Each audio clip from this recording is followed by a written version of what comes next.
you hear me?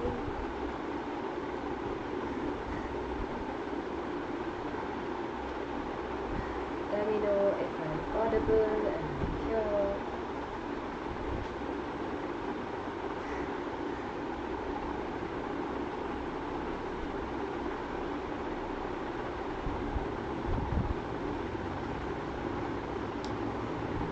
Yep, I think I'm here.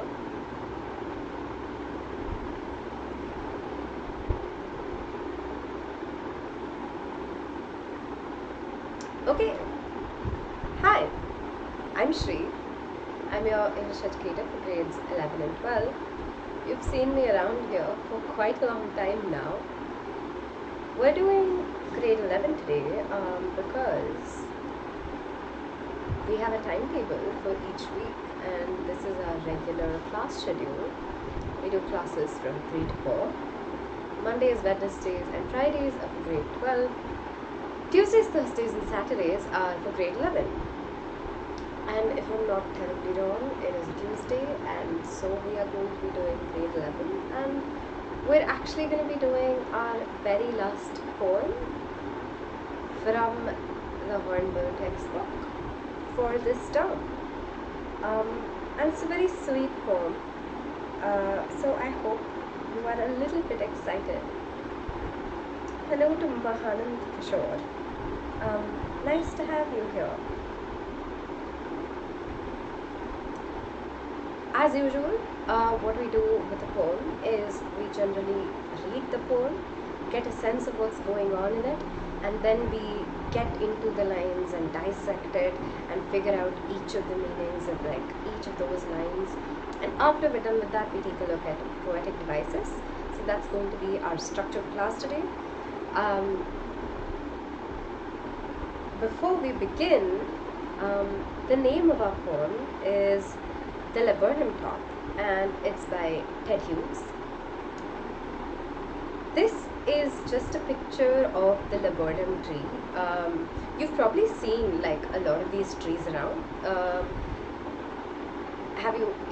Especially if you've been in Bangalore, I think I've seen plenty of laburnum trees in Bangalore. Very big. Their leaves tend to get yellowy around September-ish. Very beautiful also, and so one of those trees is what we're going to be talking about, and we're going to be talking about the top of the laburnum tree, or at least that's what the poem's title tells us. But really we're going to be talking about the tree itself and something else to do with the tree, as we'll find out when we read the poem. Now that we've done the title, who is this poet? Ted Hughes is actually quite famous. He's a poet, he's a translator, he's a children's author, he's an editor. He is very well known. If you go look him up, you can find a lot of things that he's written that you can read. And he's also won a lot of awards. Yeah, so that is Ted Hughes, and he is very interested in writing about nature also. And this is one of the poems that he's written about nature, and we're going to read it. So what we're going to do now is we're going to read the poem together. Let me just pick up my laser pointer and then we can get into it. It's quite a short poem. The laburnum top is silent, quite still, in the afternoon yellow September sunlight. A few leaves yellowing, all its seeds falling. Till the goldfinch comes, with a twitching chirrup, a suddenness, a startlement at a branch end. Then sleek as a lizard, and alert, and abrupt, she enters the thickness, and a machine starts up of chitterings, and a tremor of wings, and trillings. The whole tree trembles and thrills. It is the engine of her family. She stokes it full, then flirts out to a branch end, showing her barred face identity mask. Then, with eerie, delicate whistle chirrup whisperings, she launches away towards the infinite, and the laburnum subsides to empty. Okay, that's our poem. It's just 3 verses and 1 line.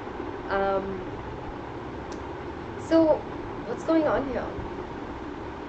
If you have any thoughts or any ideas, then let me know down in the chat and I will take a look at it. As usual, you're also welcome to ask me questions as we keep talking. If you have any, then I'll definitely reply.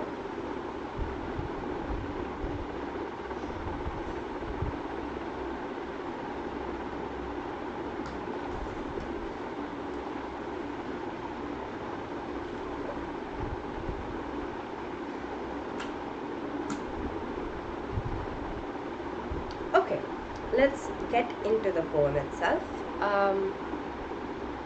The laburnum top is silent, quite still, in the afternoon yellow September sunlight.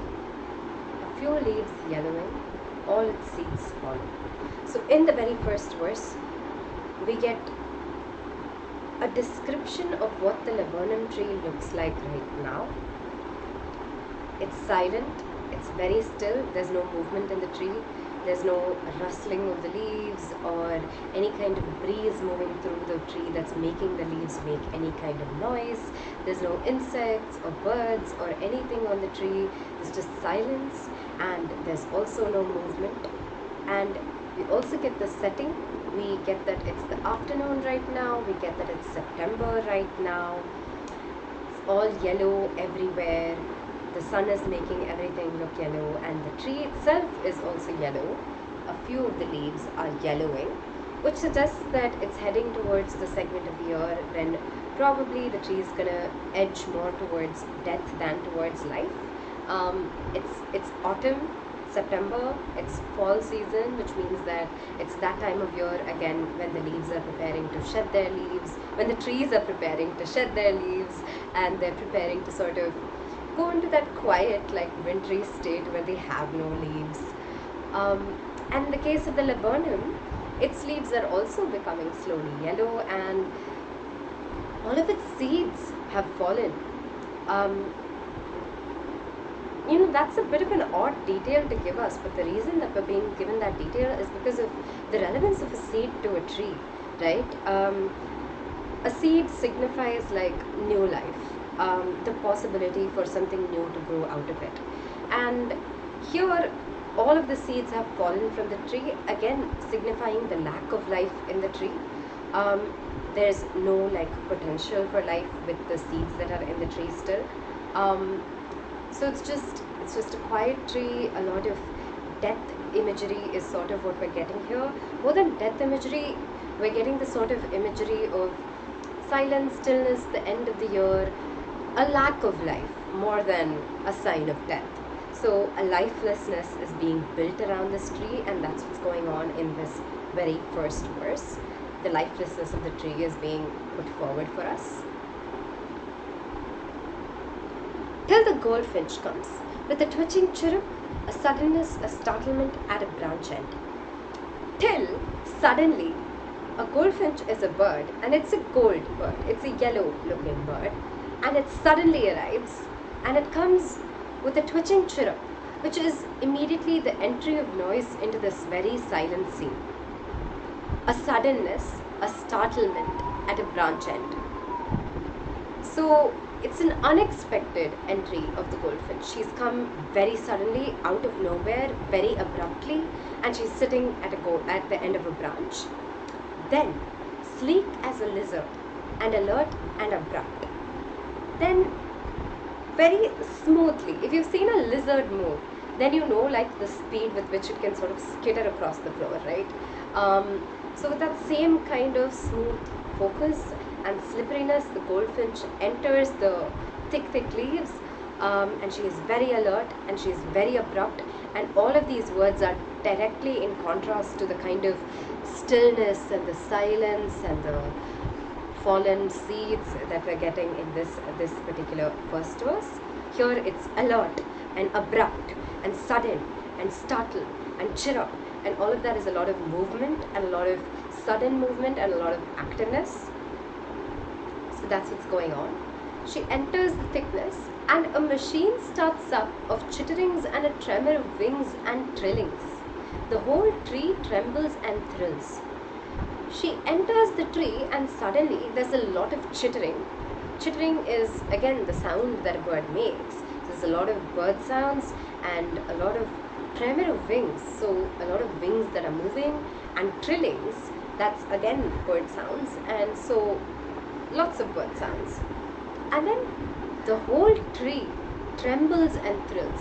Suddenly, the movement of the goldfinch seems to have spread into the entire tree, and the entire tree seems to be moving. Not only is it moving in the sense it's trembling, which is to say it's shaking slightly, it's also thrilling.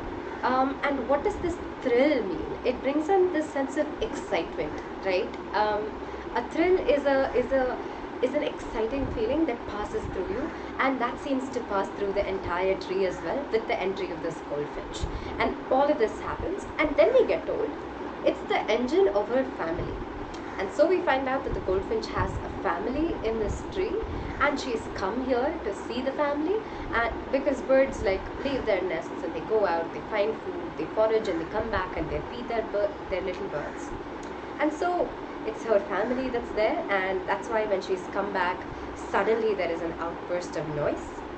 She stokes it full, which means that she feeds the little birds, and we'll talk more about the phrase stokes it full in a while. Then she flirts out to a branch end, then she goes to the end of a branch, showing her barred face identity mask. We'll talk about the phrase barred face identity mask in a little bit also. We'll actually talk about all of these lines in a little bit more detail right now. So that twitching chirrup is this entry of sound, as we talked about. The suddenness and the startlement are the abruptness, because a startlement is it's like when you're sitting in a chair and somebody comes from nowhere and they poke you and you're like, and that moment when your stillness and sort of you're somewhere else, you're focusing on something else, you get shocked out of it. That kind of sensation and that kind of instance is what's called a startlement, and that's what's happening to the tree right now.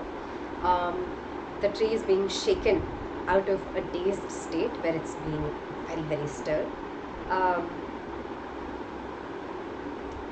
And as the goldfinch enters, a machine starts up.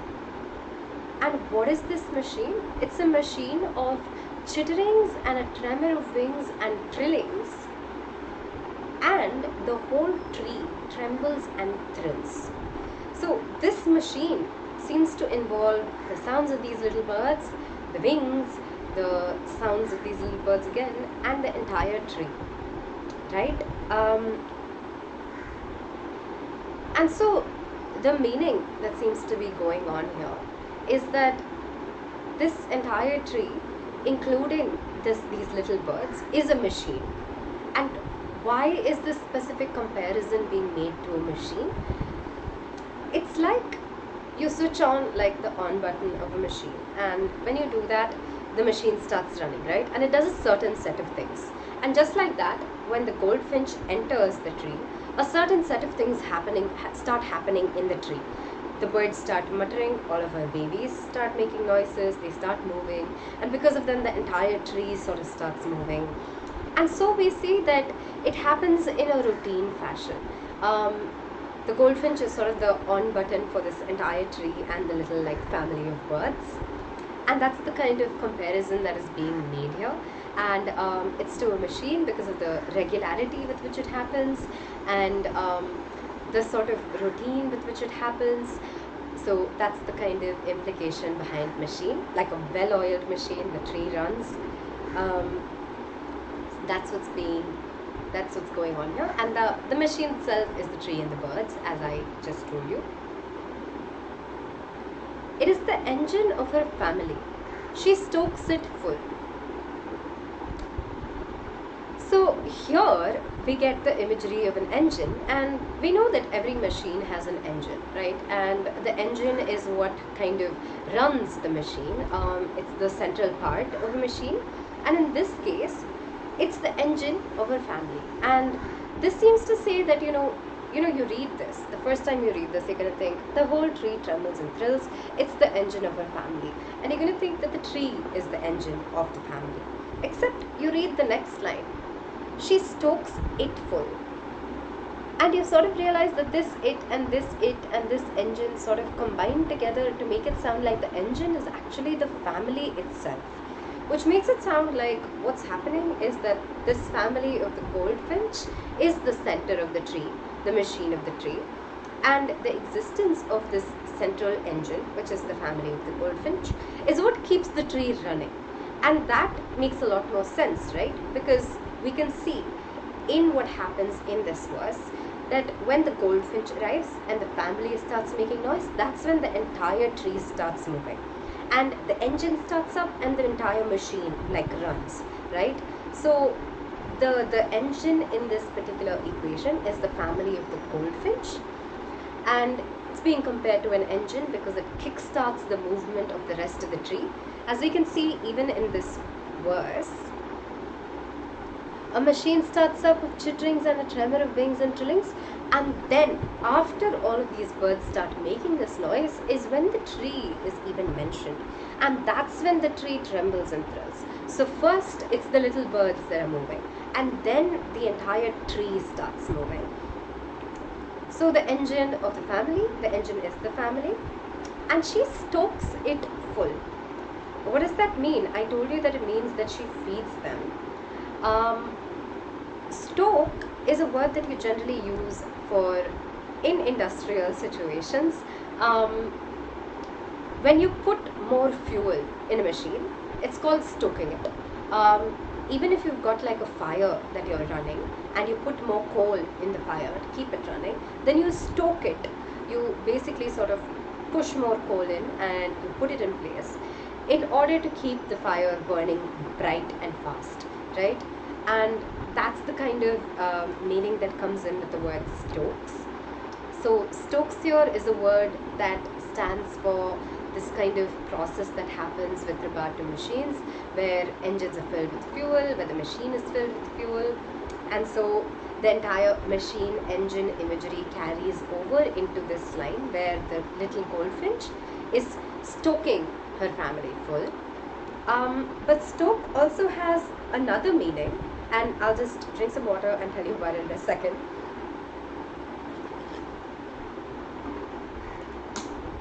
Hello to Vaishnavi.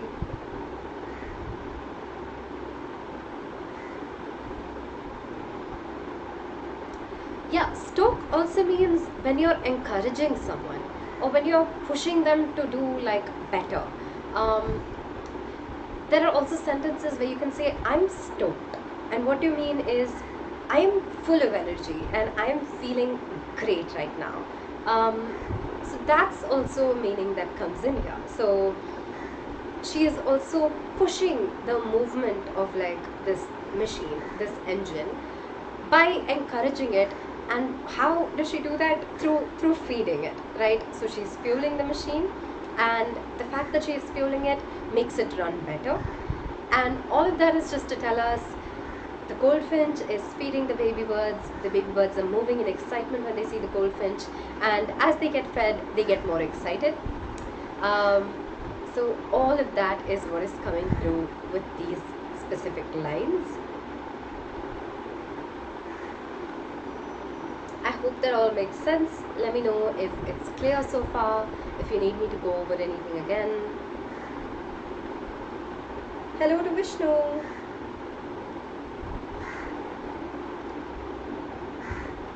Okay, if you have no questions, I'll keep going. Then flirts out to a branch end.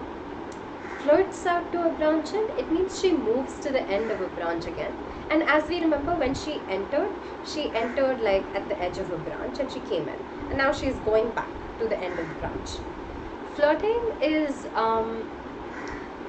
it's a movement it's actually, flirting means a lot of things, but one of the things that it means with regard to birds especially, is when they move their tails and their wings really quickly.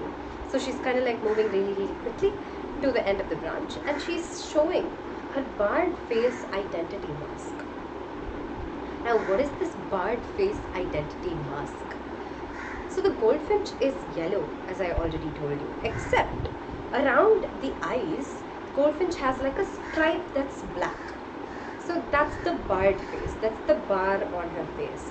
It's an actual black bar. Um, and that's the face that she shows as her identity mask. In the sense, that's what identifies the goldfinch as the goldfinch.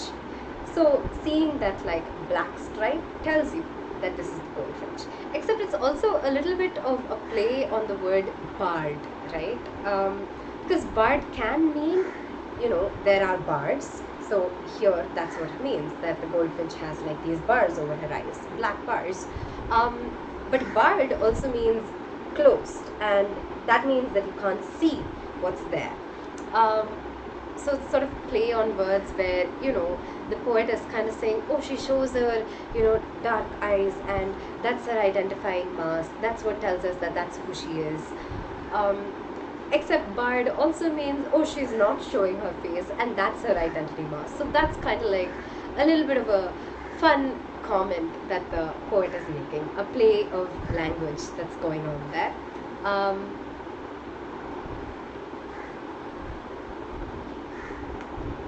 And I hope that also makes sense to you.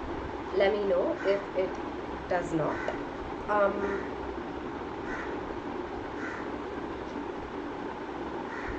Vaishnavi, you've asked me for Hindi.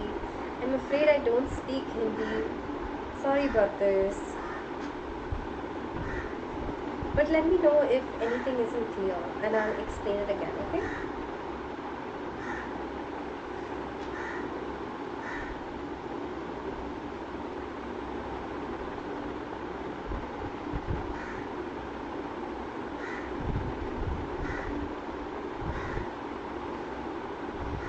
Okay. Having finished these first two verses, what we get instantly is a strong contrast between both of them, right? In the first one, there is stillness, there is silence, there is a lack of life in all kinds of ways.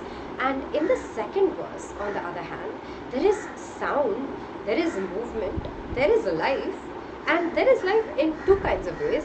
First, we see the goldfinch very much alive, full of life and full of energy, and she comes into the tree. And we also see that she has baby birds in the tree. She has a family there. So again, these baby birds are a sign of life in the sense that they'll grow up, right? And it's a sign of how life keeps going on. And this also picks up contrast to the way there were no seeds in the tree. So the tree itself has no way of its life going on because all of the seeds have fallen. But here we have a family of birds that show how life is going on. So this contrast is also there. Stillness, silence, sound, movement, a lack of life, and very much life.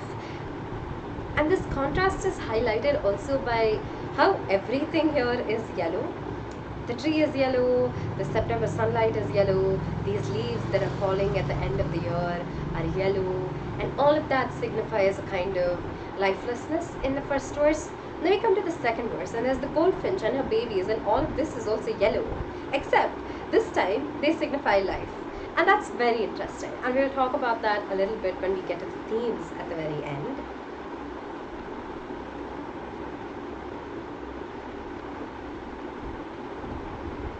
Yeah, sorry about the crows.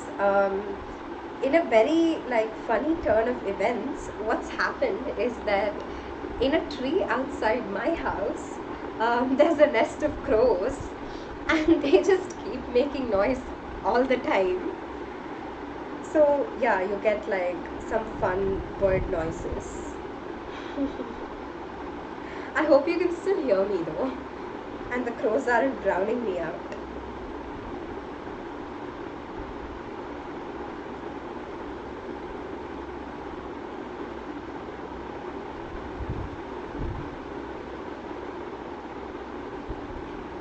Anyway, there are crow babies around here, and mother crows are actually crows in general, I don't know their mothers or fathers, yeah, but the crows are very, very protective of the little baby crows. So if you ever see a crow nest, stay away from it for the sake of your safety. Hello Tanu. Then With airy, delicate whistle chirrup whisperings, she launches away towards the infinite, and the laburnum subsides to empty. Eerie, delicate whistle chirrup whisperings. What a phrase. Eerie means a little strange. Delicate is gentle. Whistle chirrup again is the sort of noise that the bird is making. Whisperings tells us that the volume is really low. And so what we see here is that she is now making very gentle noises in contrast to the chirrupings and the chitterings that we were getting at the very beginning of the second verse. So here we can see already that all of that life and sound and movement that came into being are reducing in terms of volume. That sound especially is going down. And then the bird herself leaves, right? She launches away towards the infinite, and the infinite is anywhere and everywhere, into the sky, into the expansive world beyond the tree.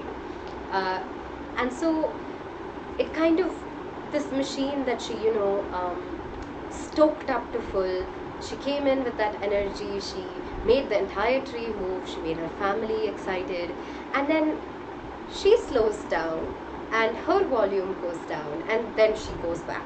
She leaves, and then the laburnum subsides to empty, and then the entire tree goes back to being completely quiet and completely silent. It's not actually empty, right? The baby birds are still there on the tree, but they're no longer making noise, and so the entire atmosphere of the first verse comes back at the very beginning, at the very end.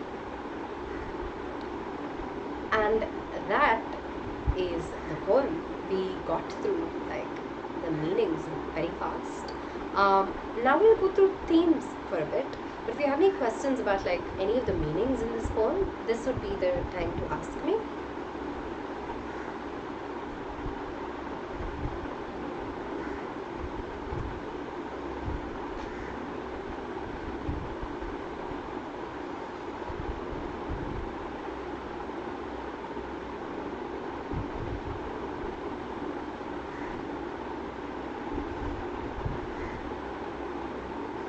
Okay, I will take it that there are no questions.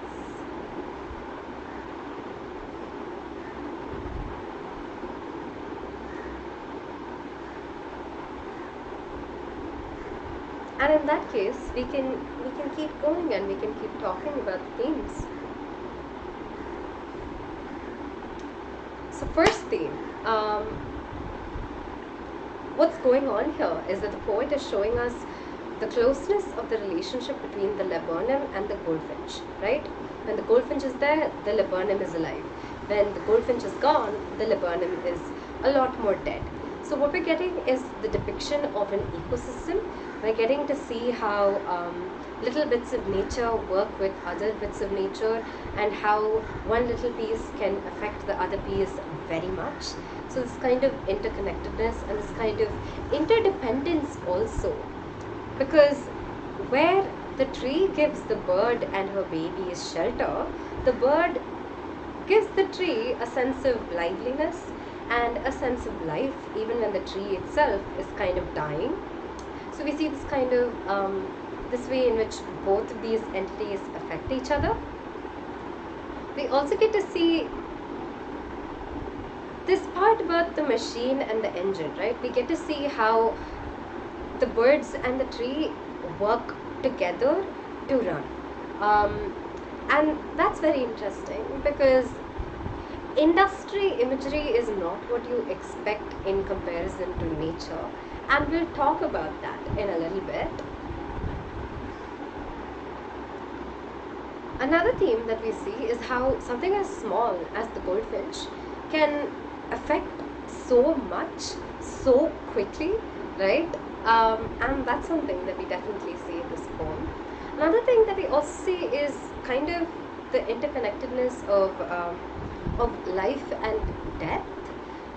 We see in that very first verse, for instance, how this tree is dying, there's a lack of life, and in the second verse we see a sign of life, and we find out that this sign of life is actually within the tree. Like this tree at the very end of the year, no seeds, no life, has a nest with baby birds in it, and the baby birds are a sign of new life in the midst of all of that death. And so we see sort of a little bit, one thing that we see here and one thing that we can take away is that maybe even in the midst of a lot of lifelessness, there can be life hidden away somewhere, and both of these things kind of coexist at the same time, and they're both closely related to each other. Things keep dying, things keep living. It's kind of all a system. These are all things that we can take away from this poem. And now what we're going to do is we're going to talk about some other things about the poem. We're going to be talking about the rhyme scheme. We're going to be talking about poetic devices. So I'm going to read the poem again for all of us, and we're going to try to go over it again and see if we find anything in it that catches our notice as a poetic device, and then we will talk about what the poetic device is. The laburnum top is silent, quite still in the afternoon yellow September sunlight, a few leaves yellowing, all its seeds fallen.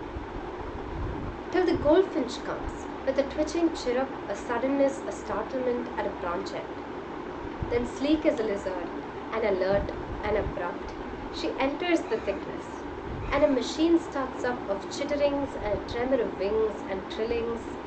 The whole tree trembles and thrills. It is the engine of her family. She stokes it full, then flirts out to a branch end, showing her barred face identity mask.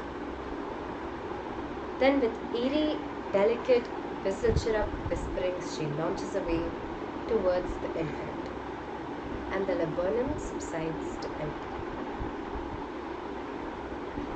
Do you see a rhyme scheme in this poem?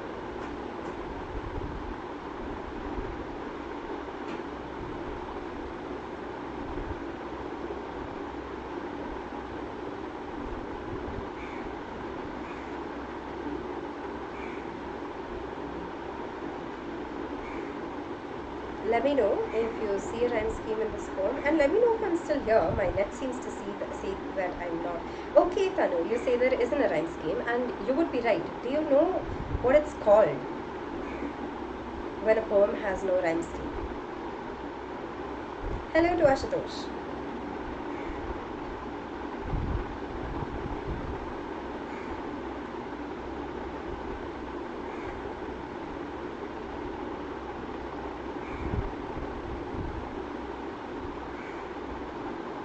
Do you know what it's called when a poem has no rhyme scheme?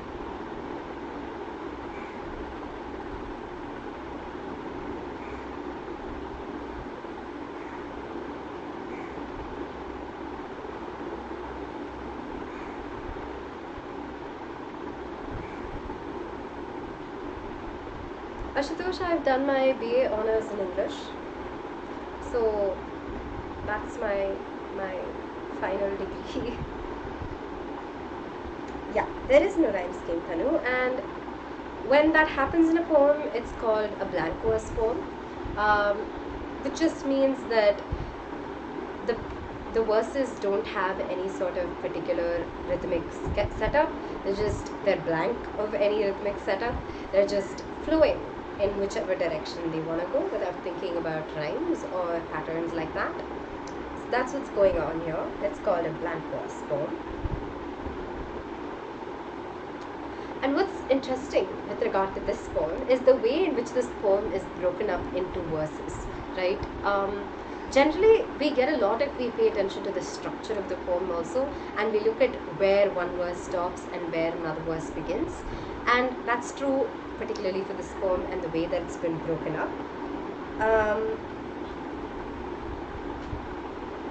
So what we're getting here in the structure of this poem is first verse, second verse, third verse, and we have one final line that's sitting apart from the rest of the poem.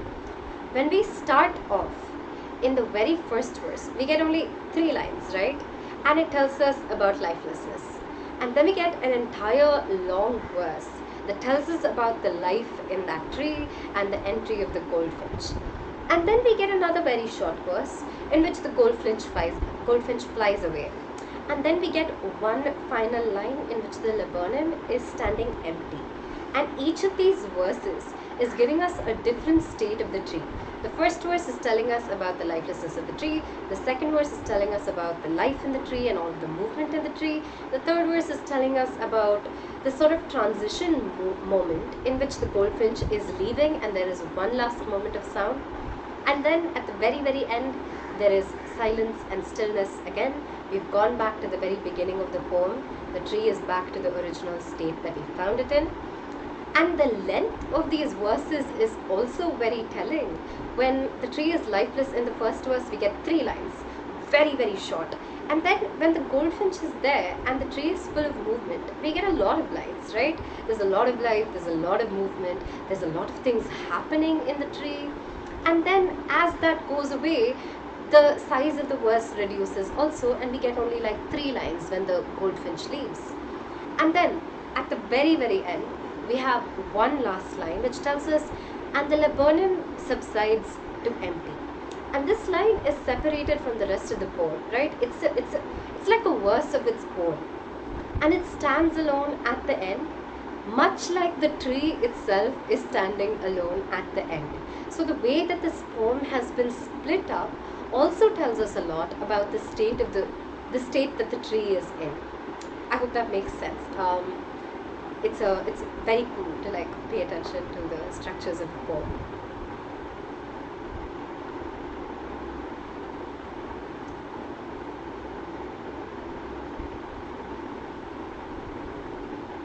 Yes, Tanu, the poem does show the mutual relationship between the goldfinch and the laburnum tree.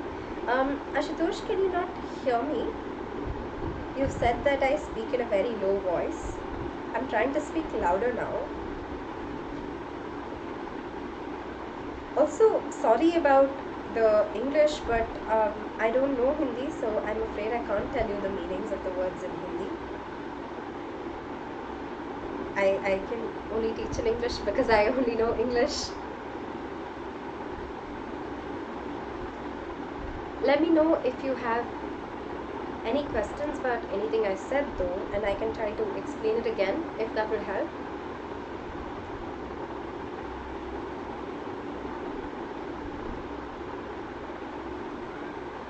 Is everything I've said so far pretty clear?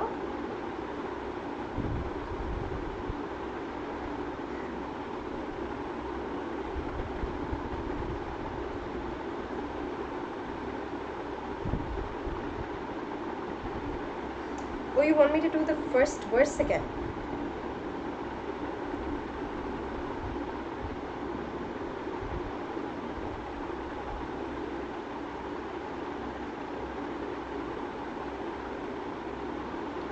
Okay, well, what about we finish the poetic devices, and then if we have time at the end, then I will come back to you, Ashutosh, or you can join in on one of our revision sessions, or you can go back and catch up that way, because I've explained the first para at the very, very beginning of the hour. But yeah, one of those things at the very end. So, poetic devices, and tell me if you caught sight of any of them.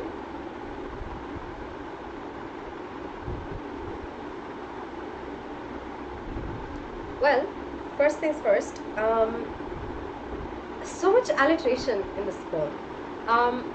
2 key alliteration moments are September sunlight and abrupt and alert. What's an alliteration? It's when 2 words that are right near each other have the same sort of sound that they start with. So in this case, we have September sunlight, and it's so it's an alliteration. And we have abrupt and alert, and the sound is repeating, so that's alliteration. But one thing that is not alliteration, and I'm glad this poem actually gives me the opportunity to talk about this, is trembles and thrills. Generally, and is like a word that you don't really pay attention to, and you sort of like pay attention to words on either end of it, and you say it's an alliteration. And here, if it was trembles and trills, then we'd say that it's an alliteration because the sound is ta-ta.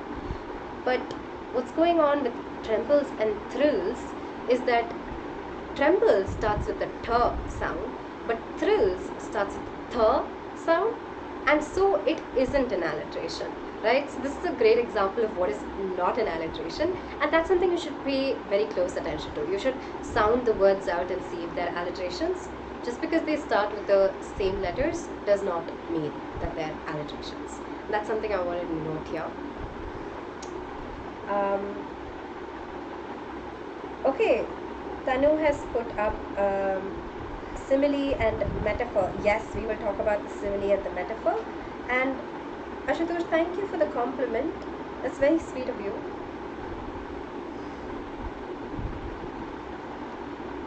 We also have a poetic device that Tanu hasn't put up, which is personification.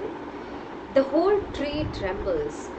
Personification is a situation in which an inanimate object, or an object like a tree, which doesn't generally move, it doesn't tremble, is being given a characteristic that human beings show, like trembling. So here the tree is trembling, and that's a situation of personification because trees usually do not tremble. And so we have this example of personification in this poem also. And yes, we come to the simile, sleek as a lizard. Simile is a poetic device in which a comparison is being made between two different things, and the comparison is being made very explicitly in the sense that there is some sort of connecting word that tells us that these two things are being compared. Generally, the connecting word is like, but it can also be as, and here we have an example of a simile that has as as the connecting word. And here in this particular simile, the goldfinch is being compared to a lizard. And we also get the characteristic for which it's being compared to a lizard, which is sleek. What does sleek mean? Have you seen a lizard move?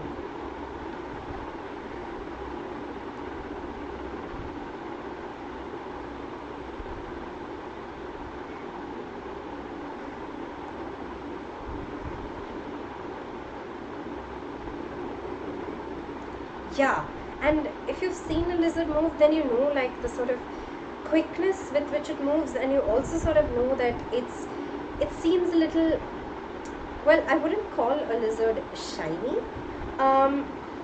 but you can see the sort of smoothness of its movement, right? And that sort of same smoothness of movement is there in this goldfinch. It's kind of darting into the tree, and that's what's being given to us here in this simile. And we also have this key metaphor in this poem. The machine starts up and the engine of our family. A metaphor is also a comparison, except it's a comparison that's taking place very indirectly without us necessarily being told that a comparison is being made. For instance, here we're just told the machine starts up, and we're expected to make the connection to the fact that the tree and the family are the machine. And we're told the engine of our family, and we're expected to make the connection that this little like bunch of birds in the nest in the tree are the reason that the entire tree is running. That's why they're the engine of the entire tree. So when we're expected to make these connections on our own, and that's when it's called a metaphor. Even though there's a comparison being made, it's being made very, very indirectly, inexplicitly. And these are the two metaphors in this particular poem. The machine starts up is a metaphor that refers to the way that when the goldfinch enters, the entire tree starts to run. It starts to move, things start to happen in the tree. And the engine is a comparison to the family of birds. The way that the goldfinch comes and feeds the birds, the movement kick-starts in the tree, like an engine is responsible for keeping a machine moving, right? And those are our two metaphors for this poem. And I think that is all. We've come to the end of today's lesson. I hope you all liked it. I hope it made some sense to you. We have 10 minutes, and I can take like 5 minutes for questions if you have any. I can also just spend the time explaining that first para, maybe, Ashutosh, if you're still here. first verse, not bad.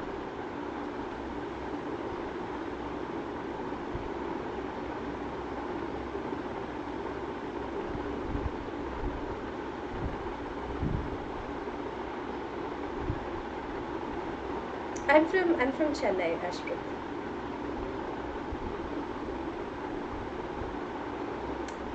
Okay, I can wait like half a minute more to see if you have questions, and if you don't, then that is completely okay.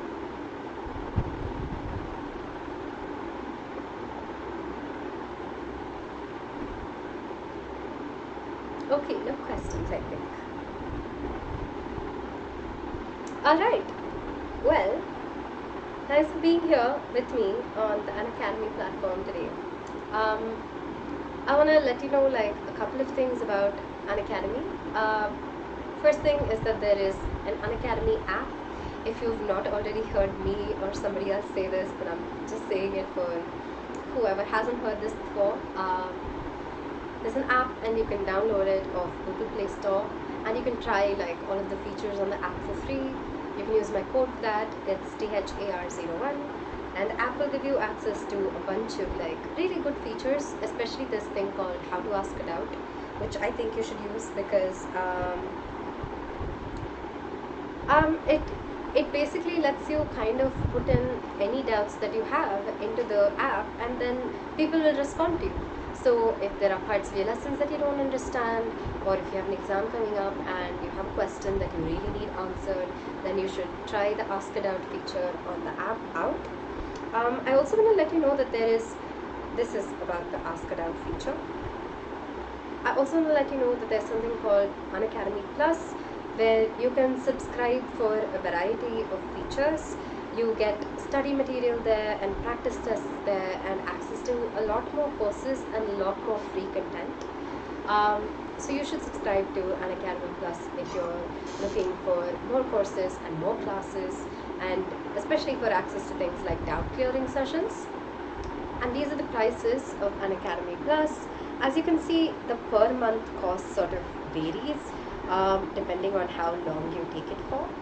If you take it for 24 months, then it's the least like per month cost, which is something you should keep in mind. There's also something called Unacademy Iconic. Iconic is a step above Plus in the sense that you get personal attention from an educator, and you get to work with them very closely, and they'll help you sort out everything from your study plans to any questions that you may have, and your parents can speak to them and figure out how you're doing, and you'll get weekly reports, and of course you'll have free access to everything else that Unacademy has to offer. So those are all of the subscription features for Iconic, and these are the prices for Iconic. And again, you'll see the same thing with the per month cost being a lot less if you take it for longer. These are all like multiple features that Unacademy offers. You can also use my referral code for these features. It's THAR01, as I've said already, and if you use it, you'll get a 10% discount. Another two things that I really quickly want to let you know is that there is a Telegram channel where you get basically kind of updates on when sessions are happening. So you can like look in my description box, and there'll be a link to the channel, and you click it and you join the channel, and you'll be told when, for instance, we're doing revision tests or when the next lesson is going to get taught. So that's something that I think you should join and would benefit from. And finally, if you like today's class, then please leave a like, and if you have any feedback, if you have anything that you think I should be doing or would like me to do differently, then please leave a comment. I would love to hear from you. And if you like content like this, then definitely make sure you subscribe to our channel. Thank you for being here today, and thank you for being with me as I taught this poem. We're edging very close to the end of the 11th Hornbill Term 1 portions. We have only one lesson left, and we'll be doing that on Thursday. So I will hopefully see you then.